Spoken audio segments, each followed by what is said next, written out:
Yes, good evening, boys and girls, and welcome to 442 Radio Series 2 live on Spreaker. There's no football on tonight, but fear not, because for the next 90 minutes, we're taking you on a whistle-stop tour of the football world. Horn, your beloved Blues showed interest in Hatton Ben Arthur, in Florent Malouda, but you've ended up with Breck Shea. You must be delighted. I'm so happy, Alex. But for now, I want to talk about Manchester United. They did something unimaginable last week. For their standards, by selling one of their youth academy products, Danny Welbeck. It represents a huge change in the philosophy of the club. Will reflect on quite a bizarre transfer window for the Red Devils. But first, have a listen to this. It's Gary Neville blasting the club for letting Welbeck go for so cheap. Yeah, I can't work it out. I honestly, all the prices that I've seen paid this summer, obviously I'm working with him last week, and I'm thinking 16 million. You know, there have been right-backs and left-backs bought galore for 15 million, 14 million, 13 million. I'm thinking, how have they got him for 16 million quid? I can't work it out to this day. It's a strange one. It really does feel strange, that the fact that you've got a centre-forward, and actually it's helped out a competitor, someone who had to be vying for those third and fourth places with you probably this season, because I see City and Chelsea are probably going to be 1 and 2. I just don't see... I'm struggling to understand the sort of logic behind the deal in 2 or 3 ways, really.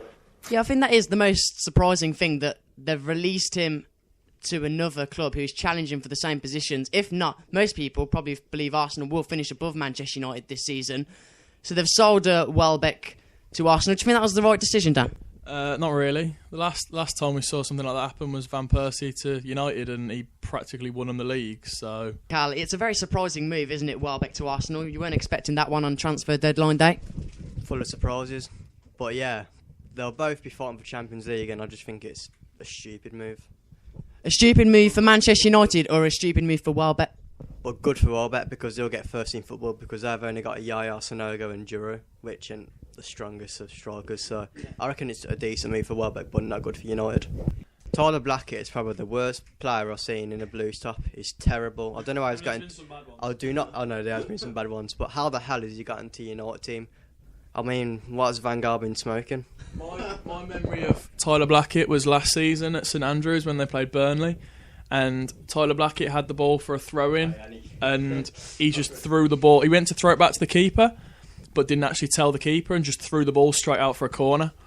And that's summed him up for you. Delighted to be joined by Lee, who's a Manchester United fan on the line. Good evening, Lee. Good evening. Good evening. Yes, we've just been talking about United. I don't know if you heard the conversation. Rooney or Mata in that central attacking midfield role for you? For me, it'll be Rooney. On his day, there's not many better in that number 10 role. It's where he's been wanting to play. Plus, it's always good to keep... I'd keep Mata, because you keep him... Van Persie's going to get injured again. He's not going to have another season like his first season, so it's good to keep your options. Yeah. Play Mata every so often. When, not if, Van Persie gets injured, you move Rooney up top, move Mata in Rooney's position, and bring in someone like Jan and Zai off the bench for him. You've certainly got the options if any of your attacking players get injured. What do you make of the transfer window for Manchester United? I mean, Falcao's arrived, Di Maria's arrived, you've got Marcus Roger at the back. Do you think it's been a good transfer window? Certainly better than last year when we got microphone head, wasn't it? So, yeah, it has been. It's been really good. I'm glad we've started to get rid of some of the dead wood as well, especially Tom Cleverley. Not the best player in the world. Howie's still in the United shirt. How Anderson's still in the United shirt will always elude me. But yeah, I'm more impressed that we finally got rid of some players and getting some world-class talent in. What about a central midfielder as well, or do you think you're okay in that position? With the formation that LVG is going to be playing, I think midfield is not going to really be an option. We've got Ander Herrera there, he can play there, even though against Swansea he looks a bit out of his depth, but still I think with Daley Blind coming in, he can keep it there for a season or so, then maybe get some reinforcements in. I would have been happy with Nigel de Jong coming in. Yeah. Is an hard midfielder, someone who we need to break down attacks and just let our central attacking midfielders go ahead. Hi, I'm Alex's mum, and you're listening to 442 Radio. Yep, thanks, Mum. You are listening to 442 Radio. Why are you dancing over my mum's voice, Dan? I just love how involved she's getting. Should we have one more play of that? Let's just listen. Hi, I'm Alex's mum, and you're listening to Hi. 442 Radio. Hi. Right then, yes, we are back. Apologies for the delay. We were talking about Manchester United before the break, and we're going to talk about Manchester United again. Did you know Louis van Gaal, it's not been a great start for the Flying Dutchman, but he still believes United can win the league. Process needs time, and we are building up a new team, and I hope that we shall succeed, and that we are this year in the top 4, because the Champions League, it suits a club like Manchester United, and then maybe the next step is be the champion. And then the next step is be a winner of the Champions League. But that needs time. A lot of clubs has fight that for many years and never succeed.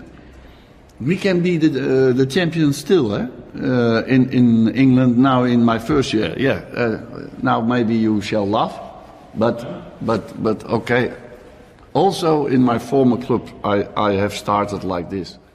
Dan, are you laughing? Yeah. Good evening, Lee Hinton. Good evening, Alex Barton. You looking forward to attending the Birmingham City press conference tomorrow morning? See what Mr. Clark has to say. And of course, the unveiling of the new signing. No, not Ben Arthur, not Malouda, Breck Shea. What a player. What a player. Lee, what do you make of that Breck Shea signing? I mean, we'll be heading off to Vast Hills, of course, tomorrow to speak to him. He's struggled since arriving in the Prem from the MLS. What do you make of him? I haven't really seen him play, but he played against us for Barnes last year, and I thought he looked pretty awful. Do you know what? I love the honesty. I do. I love the honesty. What position is Breck Shea? I think he's a winger, but he's a utility player, so he can play anywhere. Yeah. And I presume he's... Literally anywhere, but... Well, you do know this is Lee Clark we're talking about. If he wants to put Breck Shea up front, he will do so. I was going to say, he'd probably stick him at right back or something as well. I presume it's because of the injury to Novak, am I right? Do you think? Yeah, I think so. I reckon he'd got a winger anyway, but with Novak, he definitely has to get one. What's your views on the interest the club showed in Ben Arthur and Malouda? I mean, do you think you were punching above your weight, or was it positive ambition from Clark? Malouda's probably past it now, so I'm glad that we ain't signed him. Yeah. But I'd have liked Ben Arthur. Cow's Championship review on 442. This is going to be painful, but for the next couple of minutes, Cal has command of the microphone. Thank you very much, and this is my championship preview. A very exciting week in the championship this weekend with some very interesting games done. Starting with the early kick-off at St Andrews, Birmingham City versus Leeds, the day Breck Shea makes his debut for the boys in blue. Pointless Blackpool entertain Wolves, who had a decent start under Kenny Jackett. Two relegated clubs, Cardiff and Norwich, battled out of the Cardiff City Stadium. The two most irrelevant clubs battled it at the JC Stadium as Reading entertain Fulham. The Battle of the East Midlands at the City Ground as Forest Akon Derby. Blackburn versus Wigan. Bolton versus Sheffield Wednesday. Bournemouth versus the Millers, Rotherham. Brentford versus the Seagulls, Brighton. Charlton versus the Watford. Huddersfield versus Borough. And finally, Ipswich, who are an irrelevant club, versus High Flyers Millwall. That's my championship preview, and I'll be back next time. Thank you very much. Cow's Championship review on 442. The Watford. The Hornets. The Hornets.